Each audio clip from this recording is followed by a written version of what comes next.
Good morning বন্ধুরা, welcome back to my channel আড্ডা রূপালী। আর আজকে ব্রেকফাস্টে আছে হচ্ছে রুটি, বেগুন ভাজা আর কলা।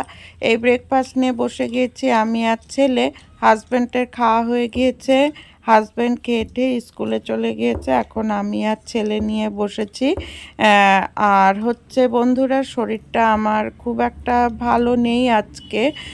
মানে এই যেদিন ভয়েস ওভার দিচ্ছি সেদিন তো মানে খুবই শরীরটা খারাপ ছিল। আর হচ্ছে এই যেদিনকার ভিডিও, এটা শনিবারের ভিডিও আর কি, সেদিন থেকেই শরীরটা খারাপ হওয়া শুরু হয়েছে। সকাল থেকেই শরীরটা খারাপ লাগছে। আর এই যে আমি এখন মটর শাক বাছছি আর কি, মটর শাক নিয়ে বসেছি। তো মটর শাক বাছতে একটু সময়ই লাগে। তো যেদিন শাক রান্না করা হয় সেদিন অনেকটাই দেরি হয়ে যায়, কারণ শাকটা বাছতে সময় লাগে। সাধারণত আমি রাত্রিবেলায় শাক বেছে রাখি, কিন্তু এটা হঠাৎ করে নেওয়া হলো, সেই কারণে একটু চাপ পড়ে গেল। আর এই যে আমার সবজি কাটা হয়ে গিয়েছে। মটর শাকটা কাটলাম, মটর শাক, বেগুন, লঙ্কা কেটে রেখেছি, আর এখানে আদাটা ছুলে রেখেছি, আদাটা পেস্ট করব। আর এই যে এখানে পনির কেটে রেখেছি, পনিরের তরকারি করব।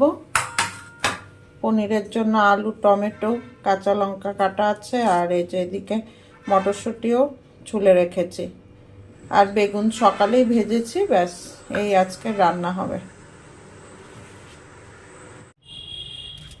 আর এখন ছাদে এসেছি কাপড় মেলতে। তো ছাদে ভালোই রোদ আছে, তো সেই কারণে একটু বেশ কিছুক্ষণ থাকলাম ছাদে। আর এই যে দেখুন ছাদে কি সুন্দর ফুল হয়েছে, রক্তগাঁদাগুলোও বেশ ভালোই হয়েছে।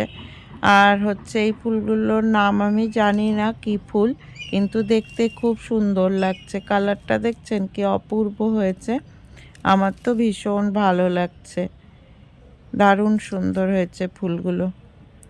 আর এই ফুলটা দেখুন, এই ফুলটা খুব সুন্দর, কি ভালো লাগছে দেখতে, কালারটা কি অপূর্ব। তো ভাবলাম যে বন্ধুদের সাথে একটু ফুলগুলো শেয়ার করি। এগুলো সবই শীতকালীন ফুল। আর এখন ঘরে যাব, কাপড় টাপড় মেলা হয়ে গিয়েছে। খুব বেশি কাপড় ধুইনি, কয়েকটা ধুয়েছি, যেগুলো না ধুলেই নাই সেই সমস্ত কাপড়ই ধুয়েছি। তো এখন আমি নিচে চলে এসেছি, এসে এই যে রান্না বসিয়ে দিলাম। মটর শাকটা করছি, নিরামিষ করেই মটর শাক করব। আমি সাধারণত শাকটা নিরামিষ করেই করি। অনেকে শাকে রসুন খায়, আমি খাই না।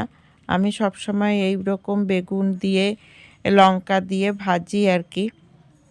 আর এই যে বেগুন, লঙ্কা সমস্ত কিছু দিয়ে দিলাম, একটু হলুদ, লবণ দিয়ে দিলাম। আর হচ্ছে দিব একটু জিরা আদা বাটা। জিরা আদা বাটাটা আমি সব শাকে দিই না, মটর শাকে দিই। মটর শাকে ভালো লাগে, তাহলে সেন্টটা খুব সুন্দর আসে।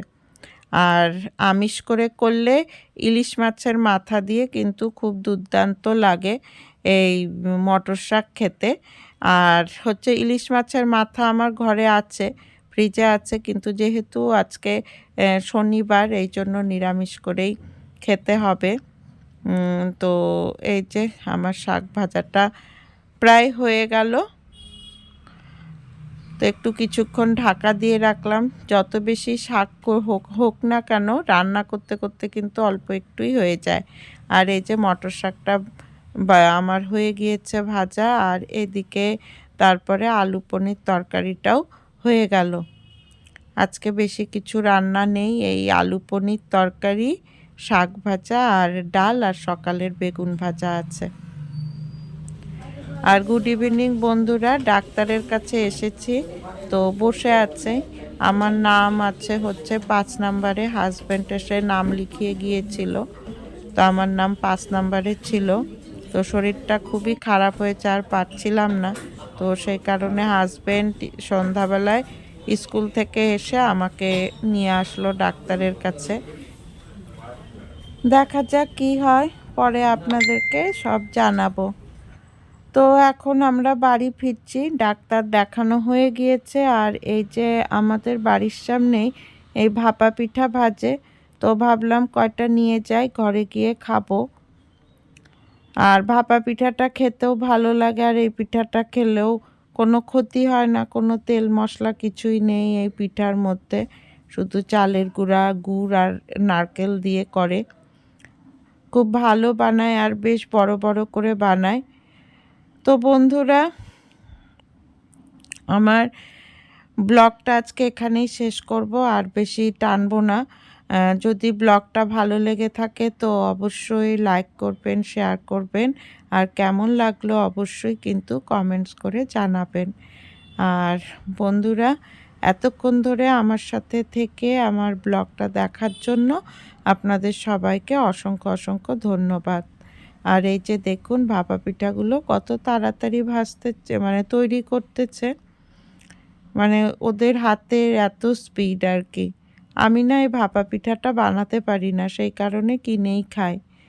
মানে ঠিকভাবে হয় না, আজ পর্যন্ত কোনো দিন ট্রাই করিনি, তবে মনে হয় পারবো না।